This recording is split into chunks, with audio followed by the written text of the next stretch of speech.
Hello, you gorgeous bunch. Welcome to Unfold and Heal. I hope you're all doing well. I'm Jordan. On this channel, we peel back the layers of our hearts and address the messy parts. Let's get into today's message.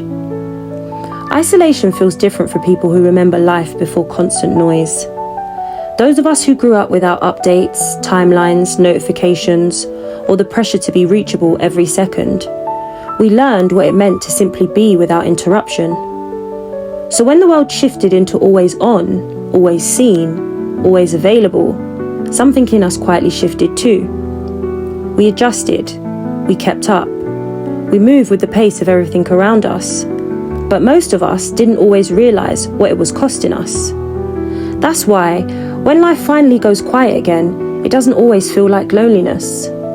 Sometimes it feels like relief, like your mind has been waiting for what feels like forever for the volume to turn down. And for anyone who's neurodivergent or who naturally thrives in calm, low stimulation environments, that constant noise isn't just overwhelming, it's draining. You may function in it, but you don't flourish in it. So when isolation comes, it can feel like you're finally getting a moment to breathe.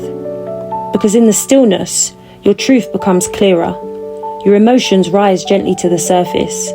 You start hearing the parts of yourself that had been drowned out by demands, expectations, and noise. Isolation isn't absence, it's a return.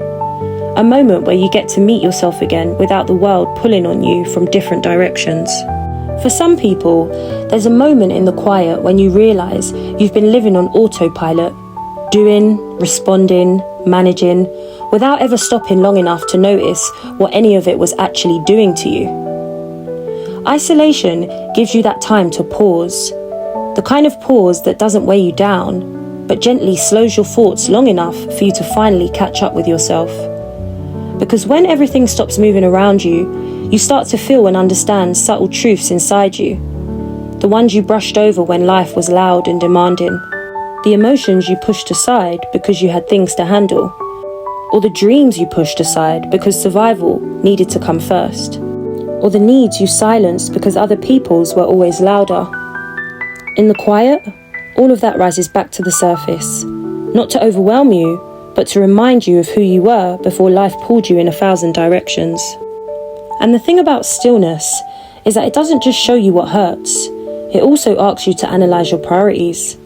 It makes you look at your life with clearer eyes, what you've outgrown, and the things within yourself you may need to address. It asks you to sit with yourself long enough to understand what you want from your future. Not from survival, but from truth. Because when life finally slows down, you begin to feel the quiet shifts you never had time to notice. Not the loud fears that demand attention, but the softer truths. The ones that were buried under routine, responsibility, and the need to stay strong for everyone but yourself. Stillness brings those pieces back to the surface, including the version of you that's been taking shape in the background, even when you didn't notice. When the quiet becomes familiar instead of uncomfortable, something inside you begins to move in a new way. There will be moments where you realize you're not just catching up with yourself anymore, you're beginning to hear yourself differently. Not the rushed version of you that life demanded, not the survival version of you that reacted, coped, and pushed through, but the version that's been waiting underneath all along. Isolation has a way of giving you back the parts of yourself you didn't even realize you'd put down. The patience you lost, the softness you forgot you had, the ideas or hobbies you never had space to explore. And slowly, without forcing anything, you start making decisions from a quieter place inside you. A place that isn't reacting, isn't performing, isn't trying to keep up, just choosing clearly. And that's the shift most people don't talk about. The way isolation reshapes you gently, how it gives you space to understand what aligns with you now, what no longer feels like yours to carry, and what kind of life actually feels supportive to your spirit.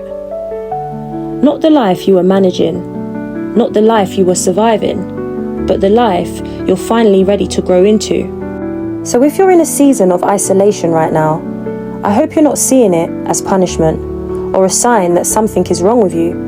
Because there is nothing wrong with you. Sometimes life pulls you inward because there are truths you can only hear in your own company. because there are parts of you that can't grow until everything else around you goes still. This quiet chapter isn't about trying to hold on to things. It's about finding yourself without the noise. It's the space where your clarity returns, where your strength stops hiding, where your voice becomes something you recognize again. You're not falling behind. What's meant for you will still be for you, and what isn't will naturally fall away. Because in the quiet, the truth you've been avoiding becomes the truth that guides you.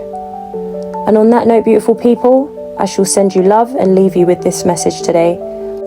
If you need deeper support, you can find me on Superprof. The link is in my description box below, along with other links that might be interesting to you. Please don't forget to like and sub. It really helps and I really appreciate it.